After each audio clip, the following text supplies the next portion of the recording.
अखेर आज न्यायालयाने वाल्मिक कराड व त्यांच्या गँगच्या विरुद्ध आज आरोप निश्चित केलेले आहेत. दिनांक 9 डिसेंबर 2024 रोजी संतोष देशमुख यांचा कट करून संगनमताने आरोपींनी खून केला आणि त्याचप्रमाणे यातील काही पुरावा नष्ट करण्याचा प्रयत्न केला.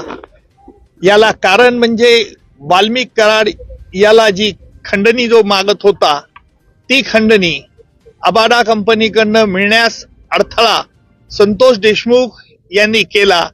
याकरिता त्यांचा खून करण्यात आला अशा रीतीचा सरकारतर्फे आम्ही आरोप प्रस्तावित केला. न्यायालयाने आरोप त्याप्रमाणे आज निश्चित केले. एकूण सगळ्या आरोपींच्या विरुद्ध आज निश्चित करून त्याची पुढील तारीख आता 8 जानेवारी ही तारीख ठेवलेली आहे. आजही आरोपींतर्फे पुन्हा हे आरोपी निश्चितची सुनावणी लांबणीवर टाकण्याचा प्रयत्न झाला.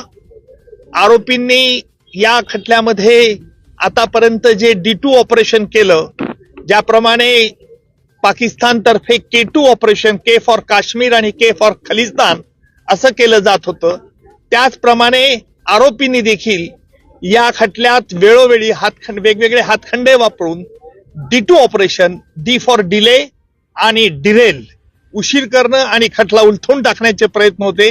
त्याला आज आरोप निश्चित झाल्यामुळे या प्रयत्नांना चाप बसलेला आहे.